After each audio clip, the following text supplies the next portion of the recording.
And Mitch informs me that this will be the only hearing in that regard. Is that correct? By law, we're only required to have one hearing on the STIP guidelines. As of now, this is the one hearing we're planning on having. Okay. And we're going to start with the 2014 fund estimate. Stephen? Good afternoon, Chair and Commissioners. Stephen Keck with Caltrans. Before I run through what we're calling the workshop draft of the fund estimate, I want to introduce Brady Tactall to my right here. Brady is the mind behind this thing. He has done all the hard work and heavy lifting with the fund estimate. I get to sit up here and read off a few numbers, and you think that I know what I'm talking about, but it's Brady who does all the hard work, so I want to make sure he gets recognized before I go into the results of the 2014 fund estimate. With that, we're going low-tech today. We're going to save on electricity. We have hard copies of the presentation. Does anybody not have one before I start? It looks like this. We've got it. Okay, very good. It's right there. So I'll start with just a quick reminder of how we got to the results of the 2014 fund estimate. We made some assumptions in May that drive the results of the fund estimate in that they look at the total resources that would be available for transportation. The most key of those assumptions was the assumption that we would be continuing to see slight increases in VMT as we move forward, but we would also see a fairly significant increase in gas mileage as alternative fuel vehicles come online and new CAFE standards begin to take effect towards the end of the fund estimate period.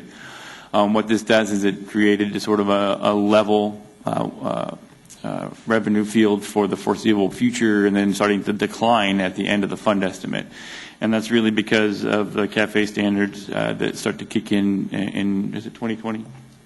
And in 2016, and then continuing to get more strict after that point. So we do see impacts from greater gas mileage, but for this fund estimate period, not a huge impact to funding. That's something we can look forward to in the next period. We also assumed federal revenues would remain consistent with what we received in this current federal fiscal year. As you know, MAP 21 only goes through the end of the next federal fiscal year, so we're sort of having to make that assumption that things will remain the same. Some camps would say that that is a optimistic view. Others would say that that's a realistic view. So we're keeping our fingers crossed for the realistic part anyway. The other major assumption isn't really an assumption, but something I like to highlight is the 3.5 cent increase to the excise tax. There's been a lot of talk about that recently, simply because it took effect on July 1st. That 3.5 cents is split 44% to local cities and counties, 44% into the STIP, and 12% into the shop. So while we had taken this into account in the last draft of the fund estimates, I'd like to point that out because it did provide some short-term funding in the fund estimate for STIP capacity. Since we talked in June, the transportation budget, in fact the budget for the state, was passed on time. We sort of expected an on-time budget since the initiative to make legislatures lose their pay if they don't have a budget on time. So it's been fairly consistent after that point. Pretty much everything we had been assuming up to that point with the budget was enacted as part of the budget. The most significant of those is that non-Article 19 monies, which are revenue that comes to the state highway account that is not linked to excise taxes, are now permanently transferred to the general fund. Actually, they go to the Transportation Debt Service Fund, which is a subset of the general fund, and it's used to pay for debt service on transportation bonds.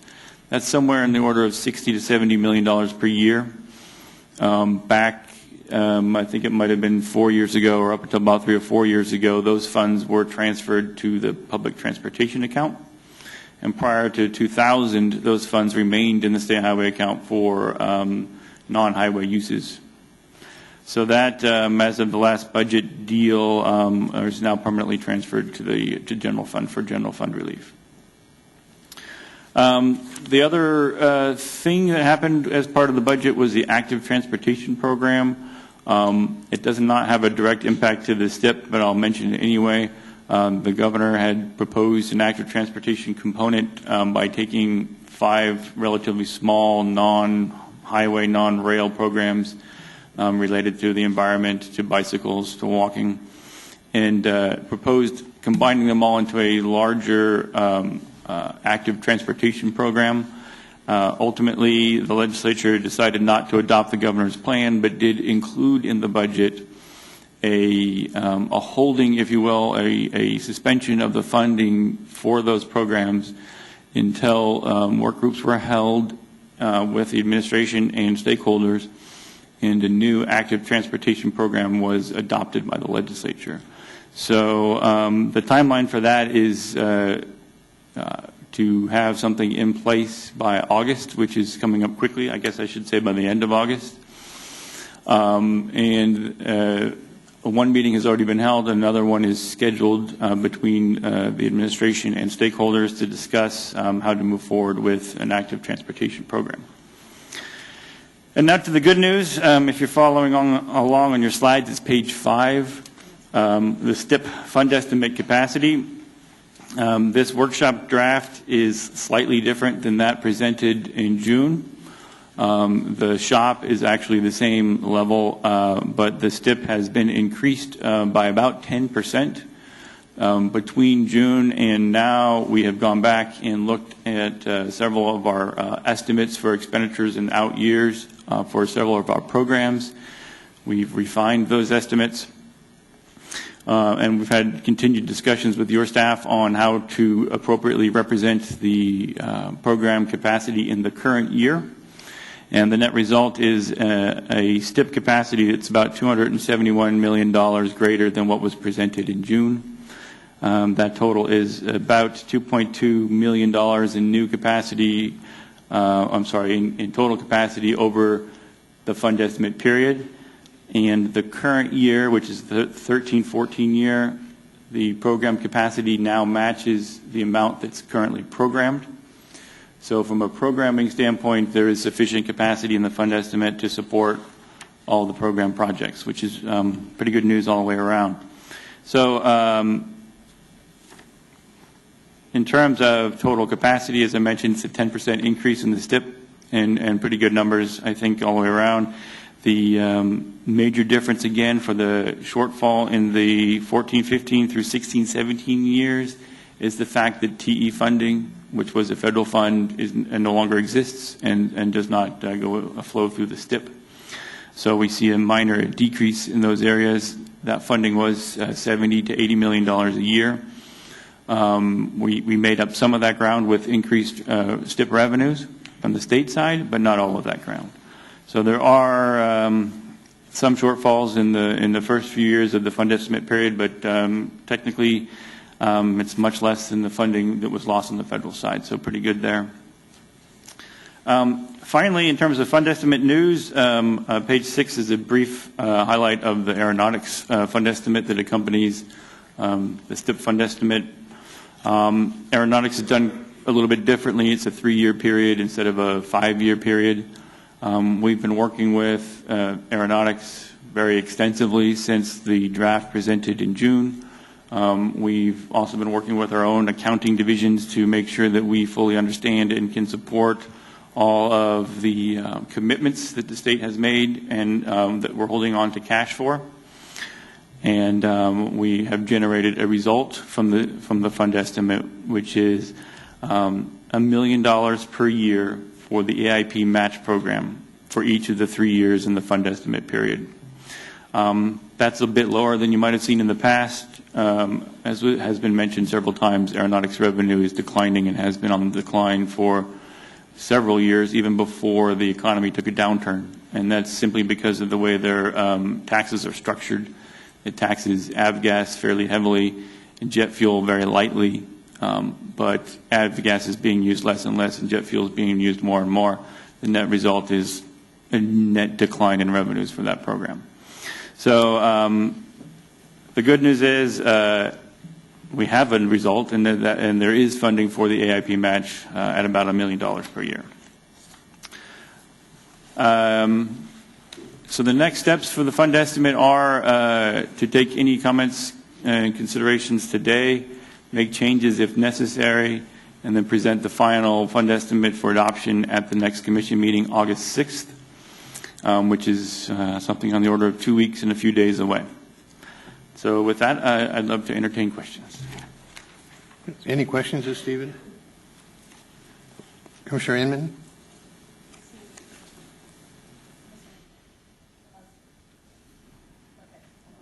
No.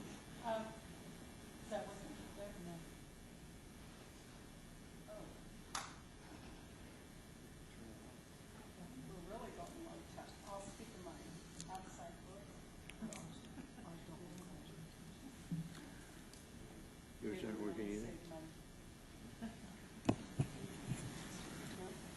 It doesn't. There's only one work at a time? Maybe that's it.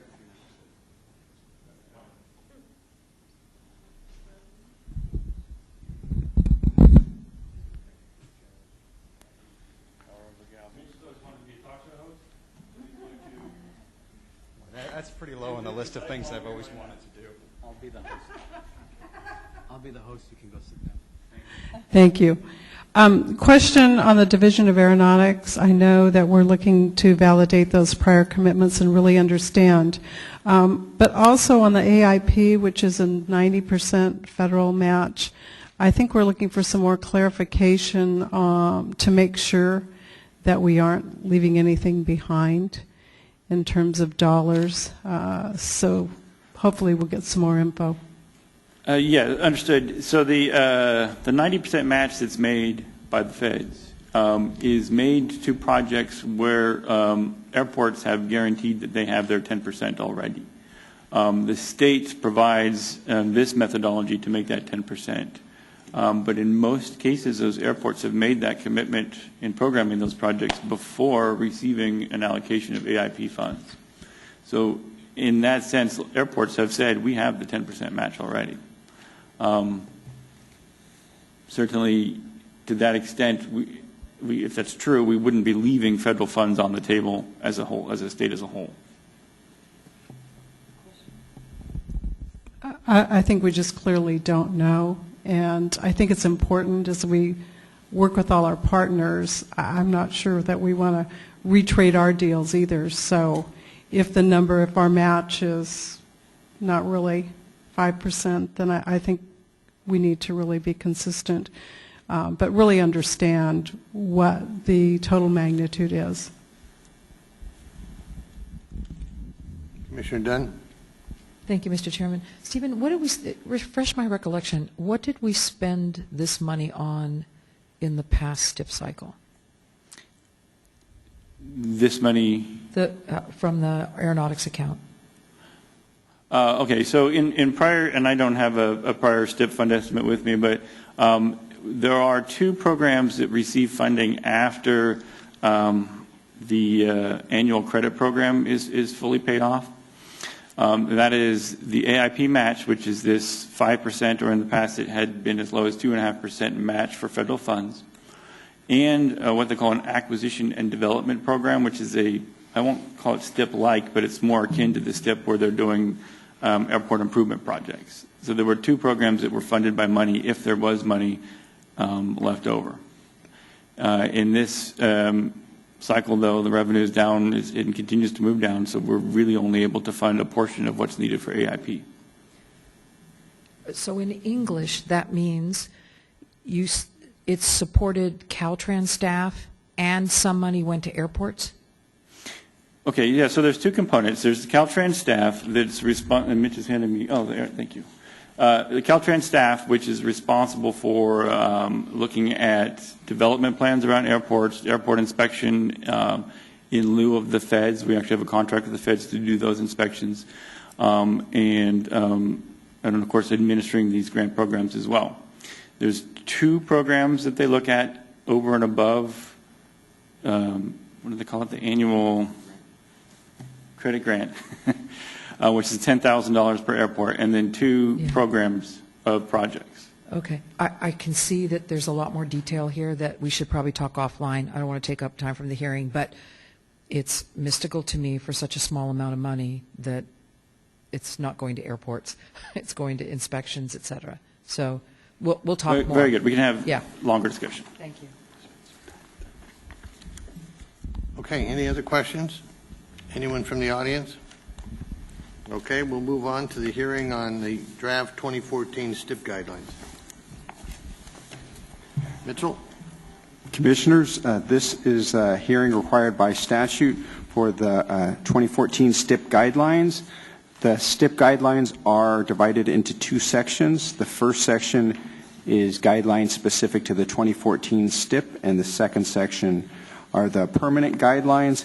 What I will do is go over the highlights of the proposed changes to both sections and mention some of the questions and comments we've received so far, and then open up the hearing to other questions and comments. First, the guidelines specific to 2014 STIP. In those guidelines, we lay out the schedule, which includes adoption of the guidelines in August, submittal of the RTIPs and ITIP in December, and then adoption of the STIP in March of 2014. One of the significant changes that we address in the guidelines specific to the 2014 STIP is the Transportation Enhancement Program. As Stephen mentioned, MAP 21 replaced the Transportation Enhancement Program with the Transportation Alternatives Program. This is not in the STIP. Existing T projects, however, can remain in the STIP if they're eligible for state highway account or other federal funds.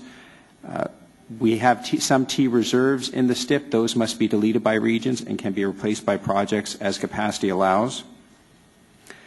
We also have outlined in the highlights of in the section of the guidelines specific to the STIP cycle commission priorities, and those include the priority of projects reprogrammed from the 2012 STIP should we need to push some projects out, and new projects in counties that do not program up to their minimum in 2012.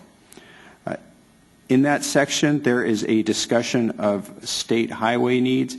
Staff would propose to add to that section a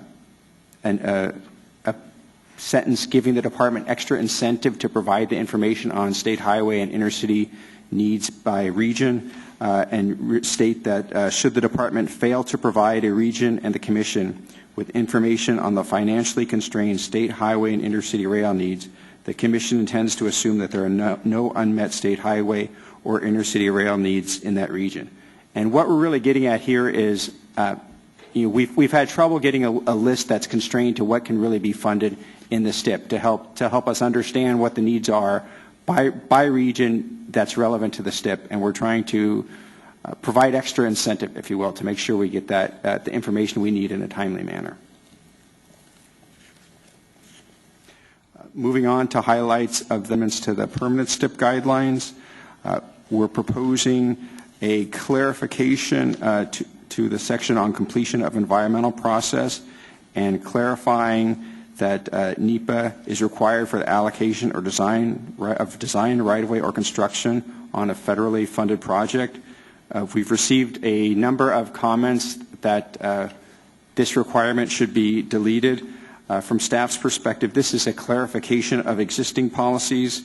We recognize that there may be some instances, for example, in a hardship case where it may be necessary and beneficial to proceed with right-of-way prior to completion of the environmental, but those exceptions can be requested and granted on a case-by-case basis. We have proposed a number of changes to Section 19 in the criteria for measuring performance and cost effectiveness.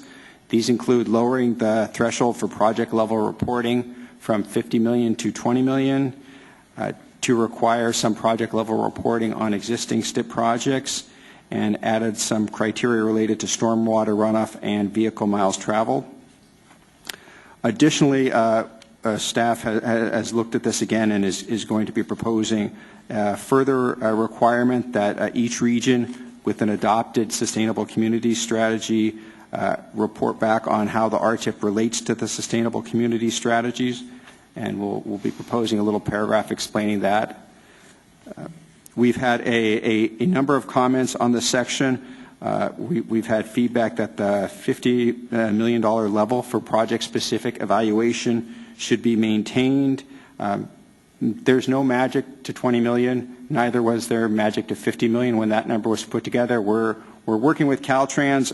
What we talked about this morning is perhaps we can look at the size of all the STIP projects and figure out if there's some level that we can set that will capture most of the dollar amount.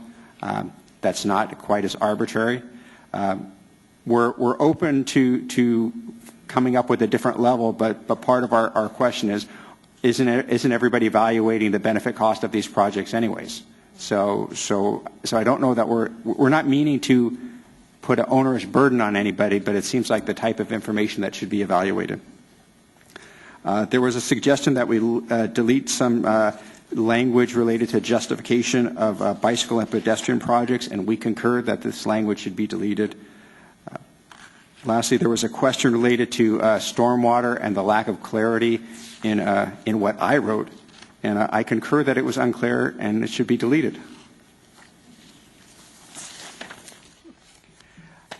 We added some new language in Section 20 under the Regional Improvement Program. We expanded Caltrans' identification of transportation needs to include intercity rail. And we added the requirement that the regions compare the projects in the RTIP with the identified transportation needs that Caltrans provides. We had a couple of comments on this area. One was, does the list need to be financially constrained? And the answer is yes. We want it to be meaningful to regions and something that will be meaningful for people who look at this. We had a request to delete this language, or if we're going to maintain it, to require the information to be submitted earlier. We don't concur with deleting the language. We think a discussion of that is important, the difference between what Caltrans identifies as the state's needs versus what's proposed by the regions, recognizing that there can be many instances where there are very legitimate differences. For example, in LA, if their priority is on their transit system and the transit system to LAX, just say, well, that's not a state system project, but it's a perfectly reasonable project for them to prioritize. So it's just an understanding of what the needs are and where the state's money is going. In terms of submitting information earlier, unfortunately, given the timeline of when the fund estimate is finalized, some need for Caltrans to do some work and then send it to the regions, we don't believe it's possible to require the information earlier, but what we really hope is that this isn't not a one-time effort, but it really should be an ongoing thing and shouldn't be a surprise to anyone, either to Caltrans what a region is prioritizing, nor to a region what Caltrans thinks is important. Under Section 31, submittal of the ITIP, we've added some language requiring environmental impact information for each project. The department has requested clarification, and we concur that that needs to be clarified. In Section 34, we've expanded the intercity rail objectives to include projects complementing the state's planned high-speed rail system.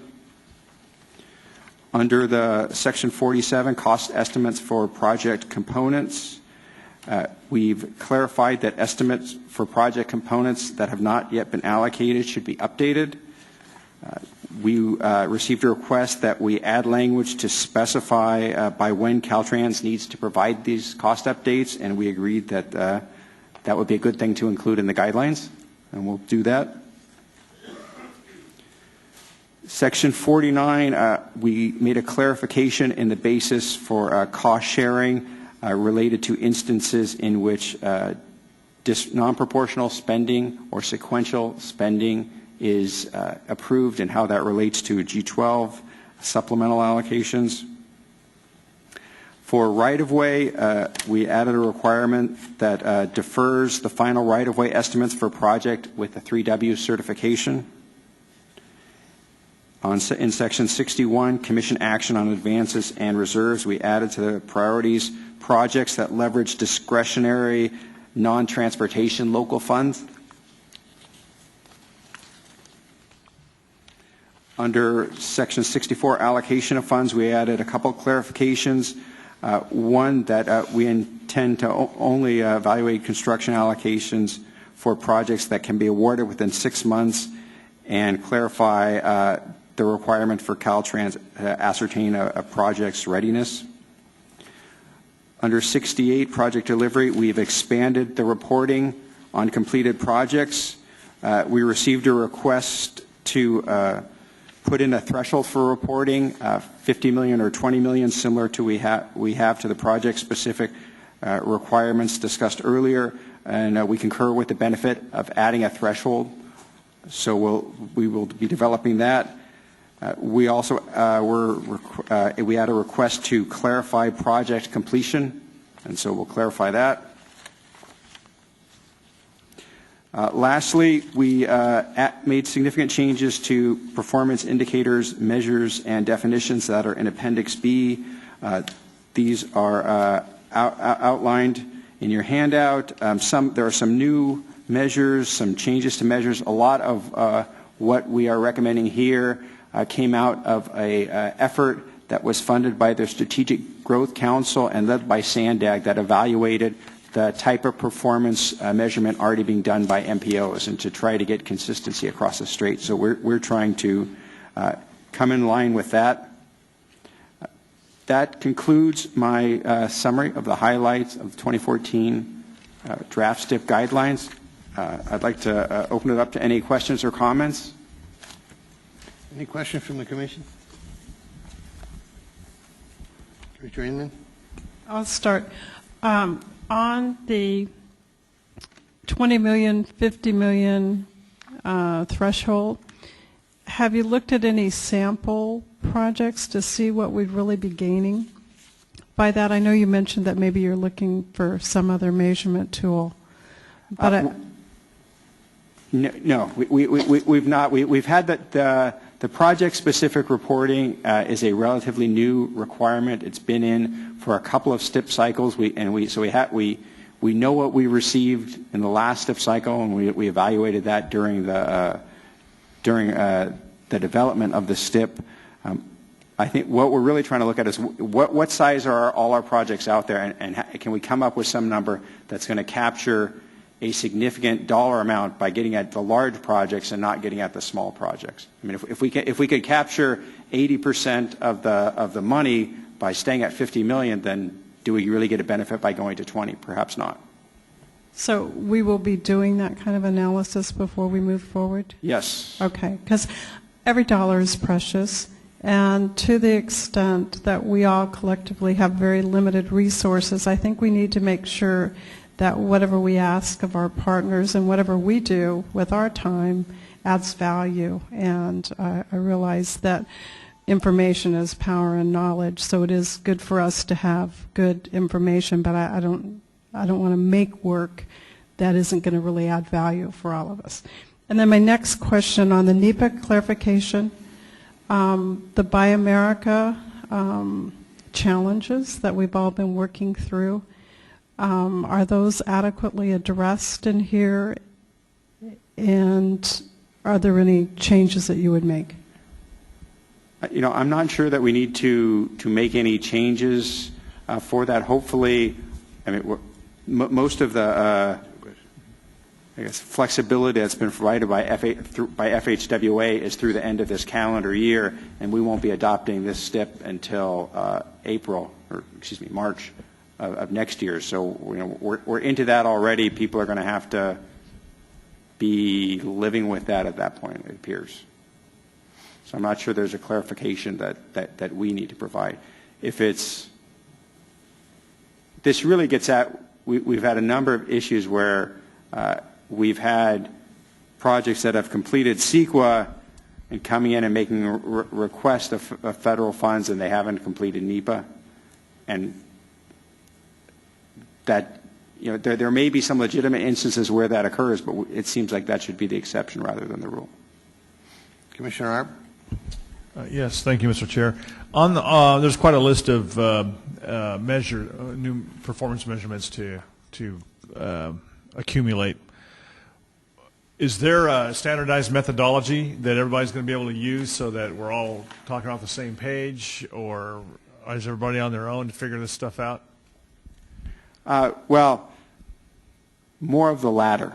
Our intent was not to force anybody who, stepping back, there's a permissiveness in what's being measured. So the guidelines articulate that if someone believes another measure is more accurate or a different measure better evaluates their program, then they should use that. They're not required to use every one of these, and so our reasoning by not standardizing it more was that we don't want to put more of a burden on everybody. If somebody is measuring something a little bit different, then that's fine. It's to really look at the program, and the STIP is not set up to be so much a comparison of programs and which one we're going to fund or which project we're going to fund. Okay, thanks. Commissioner Dunn? Thank you, Mr. Chairman. Okay, Mitch, you know my philosophy. It is not our job to turn into the federal government. We worked really hard on getting streamlining in MAP 21 for that, and so I'm always looking at these things saying, any changes in the guidelines, I'm looking for objective reasons to move from $50 to $20 million, for example.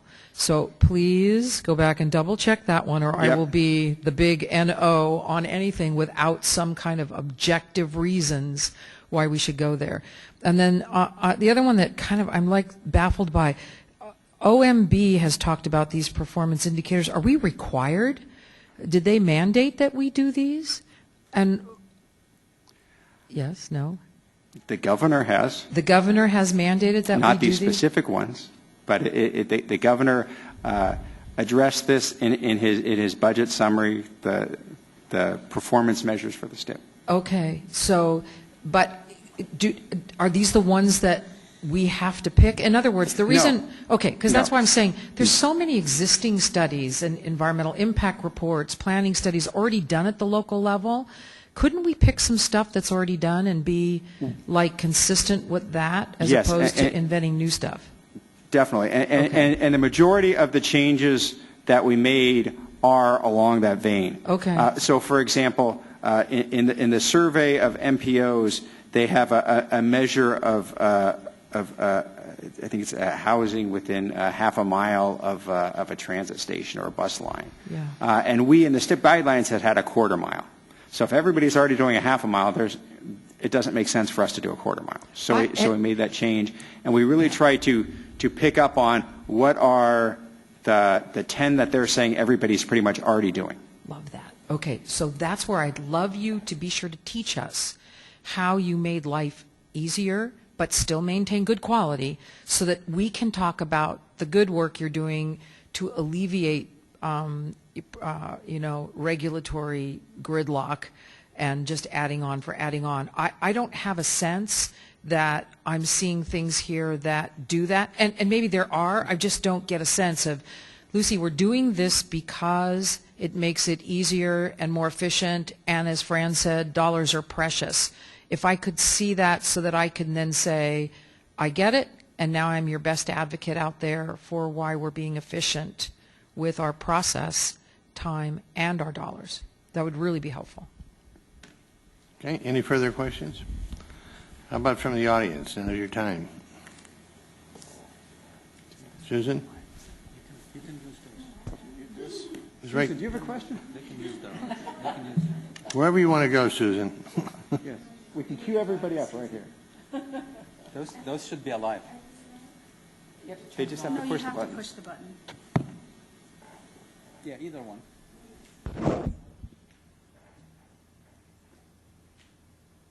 There you go. There you go. That's live. So just use that one.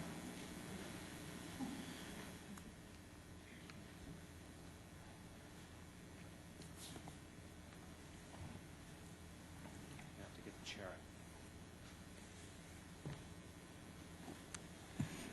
Good afternoon, Commissioners. I'm Kurt Brodke with the Orange County Transportation Authority. Thank you for your time today. Appreciate the opportunity to speak with you today regarding proposed changes to the 2014 STIP guidelines. We do appreciate the effort that staff has gone through, both in talking to everyone individually as they had questions, as well as through various conference calls and other forums. We have some comments today related to, and questions as well, related to the AB 3090 process that's included in the draft guidelines, the dollar threshold for the detailed project reporting that was previously mentioned, the readiness determination for projects that are off the state highway system and not Caltrans' responsibility, NEPA and MAP 21, as well as performance metrics. So I'll go really quickly through my comments. First, we appreciate the Commission's continued support for the AB 3090 process. That allows a regional agency, such as OCTA, to advance a project with local funds and be reimbursed at a later date with STIP funds that would go through the allocation process.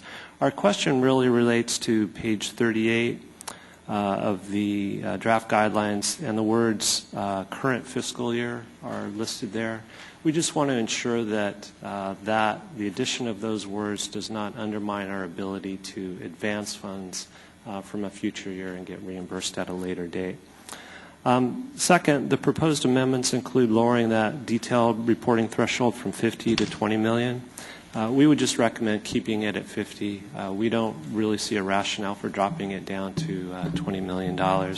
And as is mentioned previously, resources are tight, and to be able to do additional project reporting may constrain some agencies. Our third comment relates to guideline changes that clarify that Caltrans is responsible for determining a project's readiness when developing a construction allocation for projects that are not on the state highway system or off the state highway system. While we understand why the Commission would want to use Caltrans resources, we believe the addition of that policy may push more costs to Caltrans, potentially slow down our allocation process. While the Commission may want to keep that in place, we would prefer the option of locally determining readiness for projects off the state highway system, subject to other timely use provisions that the Commission may want to entertain and bring into that process. Fourth, this version of the guidelines includes a provision that the Commission will not allocate funds for a federally funded project prior to the documentation of environmental clearance under NEPA. We understand that position. That's what you do now under CEQA. But we do need to point out that federal law allows the acquisition of right-of-way prior to NEPA completion in certain circumstances, such as a negotiated acquisition that's federally funded that will not cause a significant adverse environmental impact. That provision is supported by MAP 21 and included in MAP 21. And we recommend that the Commission's policy allow that streamlining provision to remain intact and available as specific circumstances permit. We understand that Caltrans is developing some guidelines for implementation of that provision, so that should be considered as well. Finally, as it relates to performance metrics and the desire to add performance measures that would be submitted with our regional program of projects known as the RTIP, I think our perspective on that was right now it's just an odd mix of regional and project-specific performance measures. Some aren't generated in environmental documents at all. Some are generated at the regional level, and in our case, through our MPO, SCAG. We'd prefer an option, and I would emphasize option, to use metrics from planning studies, such as project study reports, environmental documents, and our regional transportation plan. That would allow us to reduce duplication of efforts, submit that as part of our RTIP submittal. And that's also a process that's been vetted in our region. And in fact, we all use very consistent performance metrics as part of our regional transportation plan process. That concludes my comments. Thank you very much. Okay, any questions? Thank you. Sherry, I guess are you the next speaker?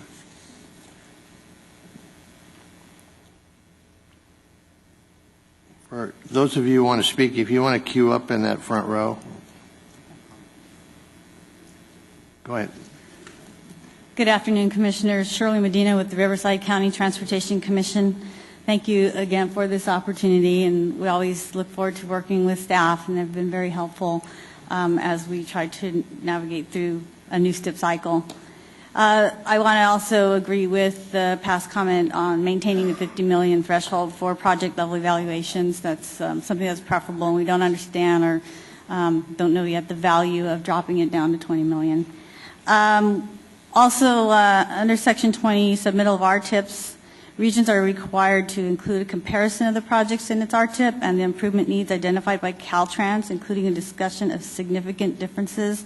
I'm not sure that shining the light on the differences captures the entire funding picture because regions are required, and we need to look at all our challenges, and we look at different modes, we look at different systems, rail, goods movement, transit, state highways, and local arterial. So therefore, state highways is just a component of what we all have to look at, and so that comparison, I think, kind of shines a negative light. But we do obviously work with Caltrans. In my county, we have emphasized more state highway projects for our STIP, but I don't think from STIP cycle to STIP cycle that may be the case. There might be a time where we have local funds, federal funds on state highway system, and therefore we need more STIP funds for our commuter rail. So I think STIP cycle to STIP cycle will change the emphasis, but it doesn't mean that the state highway needs are not being captured, because it could be captured by other federal funds or local measure funds.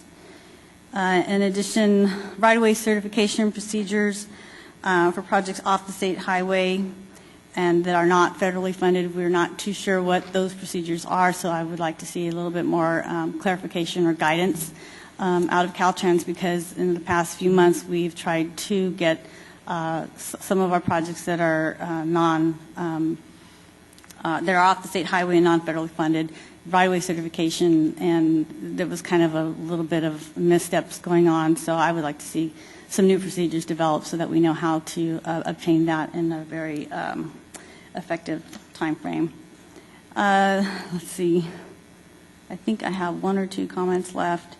As far as the performance indicators and measures that we've been talking about, it does look like already in a data-intensive table, if you will, and we're adding some more, and that can be a little bit confusing. So I think the discussion about trying to narrow down or identify a few key measurements that we want to include, that would be great. But right now it just kind of looks like everything is required, all these different performance indicators are required, and if we could just have a little more clarification that we want to see these key components reported, or 5 out of the 10 or something like that, that would be most helpful. The regions are required to include a discussion of the project benefits that were anticipated prior to construction compared with an estimate of the actual benefits achieved. This could also be a little bit tricky to do because some of the traffic conditions could change over time, but in all actuality, the benefits will probably remain the same.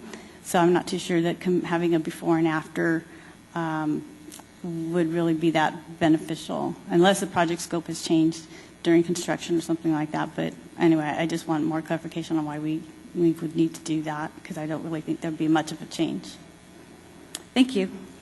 Thank you. Any questions? Ken? Thank you, Commissioners. Kenneth Cow with MTC. A lot of my comments have already been touched on by the previous speakers, so I'll just touch on 2 or 3 major ones. The first is in relation to Section 16, the completion of environmental process, specifically on the NEPA side.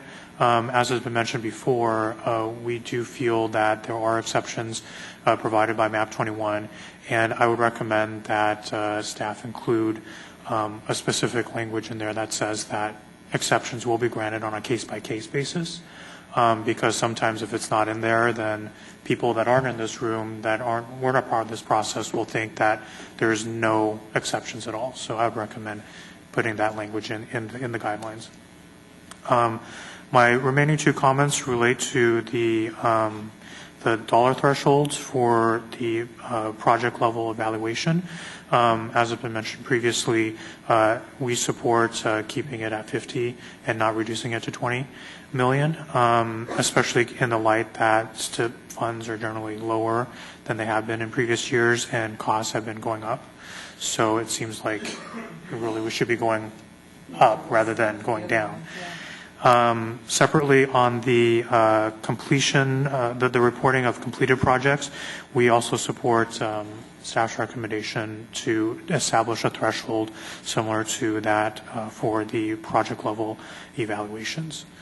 So I also support all the previous discussion about performance measures and the various lists, and for us to be able to choose the most appropriate ones for each of the various projects that we have.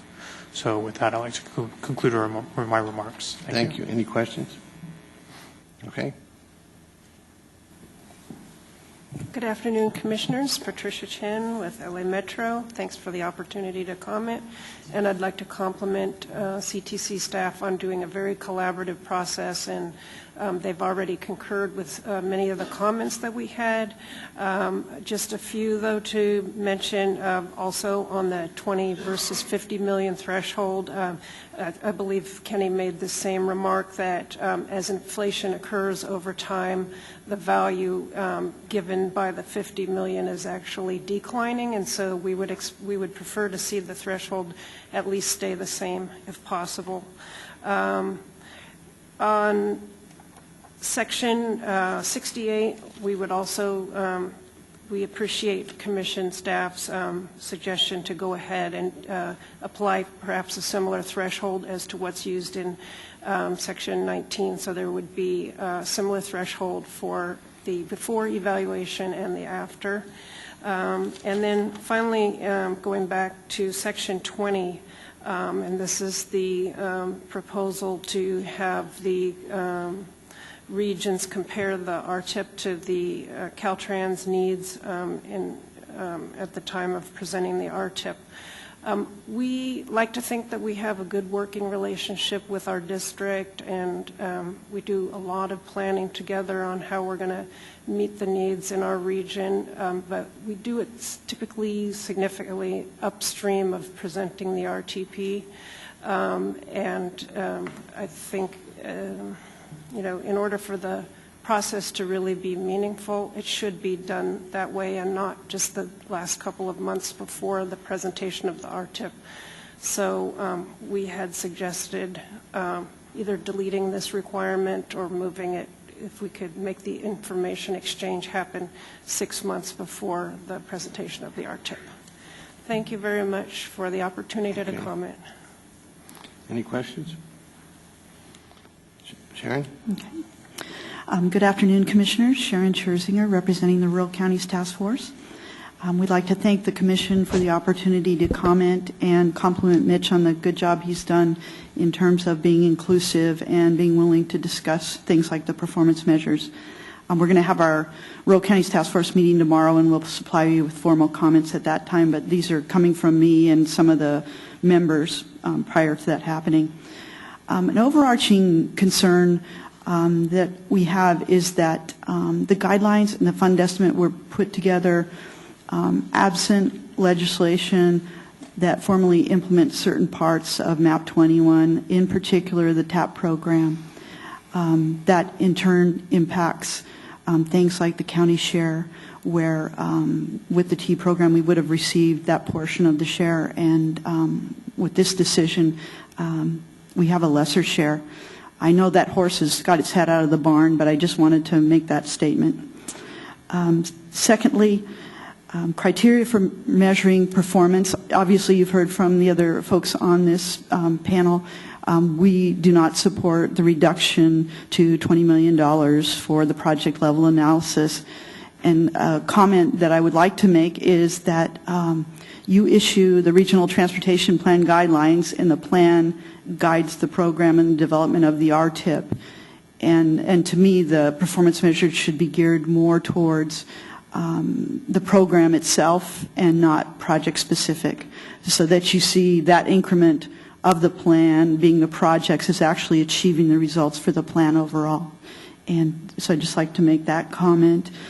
Some of the performance measures, the way they're structured, for example, when you do a cost-benefit analysis, one of the things you look at is the salary that's lost by the folks that are sitting in congestion and delay.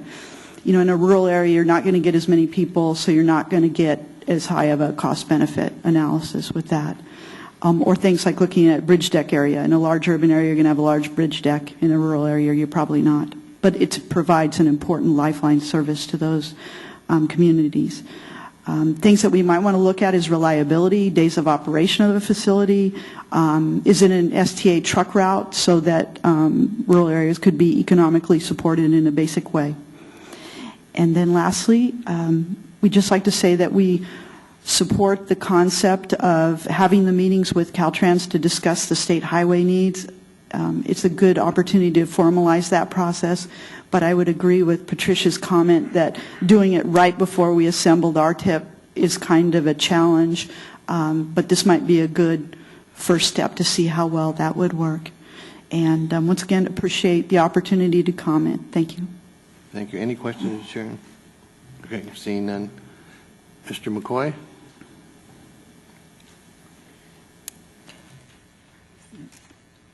Thank you. I appreciate the opportunity to address the Commission. I'm Mike McCoy. I'm the Director of the Strategic Growth Council. I'd just like to say a few words about the performance measures as they've been set forth in the proposed guidelines.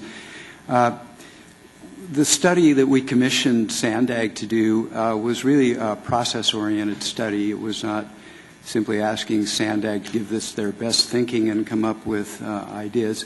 It was their charge was to bring together all of their fellow MPOs as well as many other jurisdictions, including Caltrans, to discuss broadly what criteria might be useful in meeting the requirements of MAP 21.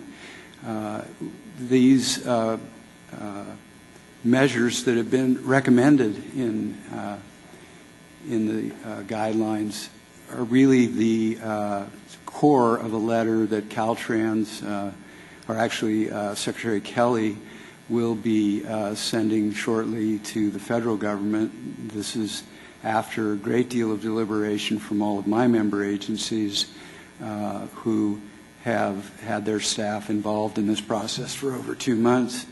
So it again, has been a very participatory process, and as was noted by other speakers, we're not asking that anybody be compelled to be held to these measures, but we do think that it helps us get, as Ms. Scherzinger pointed out, a programmatic evaluation of where we're going as a state, and the more uniformity we have, the better we're able to do that. Thank you. Thanks, Mike. Any questions for Mike? Okay. Hi, Philip Chu with San Bernardino Associated Governments. Thank you for the opportunity here to speak to you guys. SANDAG basically support all previous comments that have been made by previous speakers, especially in the 2 points that we have, is we would like to see the threshold to be kept at $50 million for both before and after evaluations. As previously as Kenny had pointed out, that the threshold should be actually going higher instead of lower because of cost increase. The other comment that we have is we would like to see the required performance indicators to be in line with information that we currently have available on projects that are easily obtainable. So we won't be trying to get information that is actually not available and spending a whole lot of time in doing that. And that's it. Thank you for it. Thank you. Any questions? Next speaker. My name is Wendy Alfson, and I work with a statewide nonprofit called California Walks. Thank you very much for the opportunity to speak to you today. We do look forward to the active transportation program not only being included in the fund estimate, but being implemented. With regard to the STIP guidelines, we'd like to first ask that in the purpose and authority section, that at a minimum be amended to add the basic SB 391 requirement on the state of California. You received the interregional blueprint report December 2012, which outlined how the state of California, through the California Transportation Plan, is going to achieve the greenhouse gas emissions goals of AB 32 and the governor's executive order. That's SB 391. And that California Transportation Plan is due to be adopted in 2015. And it seems appropriate that the STIP guidelines recognize this primary statutory obligation that the Commission is going to oversee the implementation of by the state as well as by the MPOs. You know, you've been in that process for some time of working with them. And they're under 375, those projects which the regions have been developing in order to do their part should be starting to come through all of the different funding streams, including the STIP. So that if that was to be added, it would be something on the order of implement SB 391 and 375 in order to accomplish California's climate action goals, including reduction of greenhouse gas emissions to 1990 levels by 2020 and 80% below 1990 levels by 2050. That's a quote. That's a direct quote from SB 391.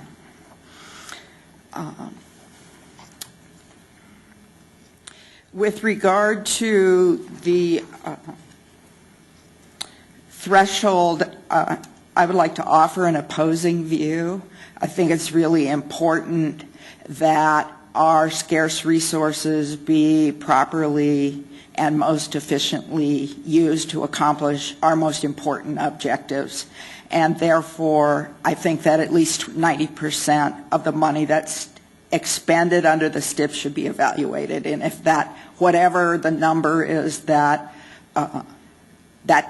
turns into that threshold, I think is fine, whether it's 15, 20, 10, 60, 50. But I don't think that $50 million per project is capturing 90% of our investment through the STIP. And I think that an approach like that would meet the objective which has been articulated. And I think that it's also, it's not only a good idea, but I think that as the performance measures are required by MAP 21 and by the governor's order, I think that the project evaluation itself will start to feed that process. I just wanted to echo what other people had said, that the reason why we're seeing these performance measures move forward is because MAP 21 requires us to move towards a performance-driven process of spending our money and evaluating our progress. And the measures that have been proposed either have to do with measuring greenhouse gas reductions, they have with measuring vehicle miles traveled, transit boardings, and they only measure a very small portion of travel time and delay.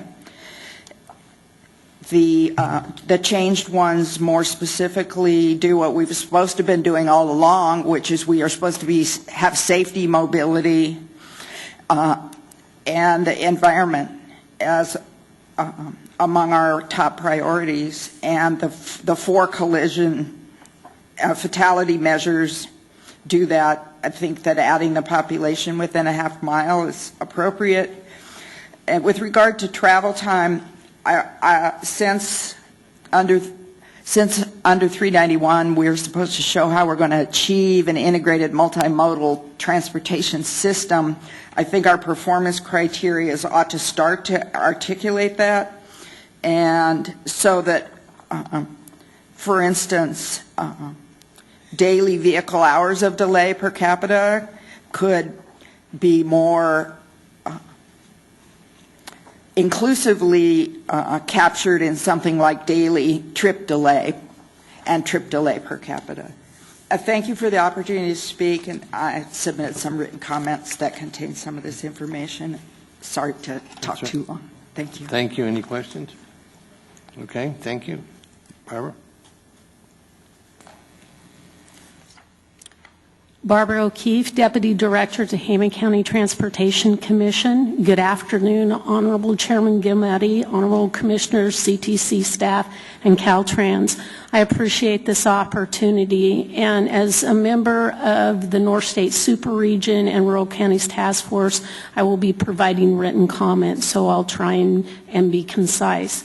But before I begin with my comments, I would like to thank you and our working partners at Caltrans for moving heaven and earth with Buy America. You rock. Thank you. All right, moving right along, I would like to echo comments regarding the thresholds on Section 19 and 68. As you may already know, in MAP 21, the threshold for value analysis engineering was increased from 20 million, so it's going up. And you've heard a lot about that. So I'm just going to leave it at that. I would like to communicate from a small rural RTPA some concerns regarding the NEPA process. As you know, we're at the north end of the Sacramento Valley, and we have extensive number of structures. We have over 500 structures. We're currently working very hard to complete 3 seismic structures. And for our local agencies, we do not have the ability to complete the NEPA and CEQA process within the time frame, and we would very much appreciate the opportunity to maybe have some of the strong tools that Caltrans does. Caltrans does a really good job. They have project delivery in one lump sum, and it works excellent for them. We have concerns since as a local agency we don't have NEPA delegation, and so we are not able to control the NEPA process or even the consultation with the resource agencies. And Tehama County hasn't been able to get anybody to step up and take the greatest number of vernal pools in the state from us. So we still tout that honor, and we just need to let you know that when we're trying to complete we have to get to 65% design. And we'll follow up with some comments to your staff, and we've already vetted these with our district. So we just want to let you know that we have concerns. We don't know if we can get NEPA and CEQA done within 3 years. Okay, any questions? Are there any other speakers? Thank you kindly. Rachel.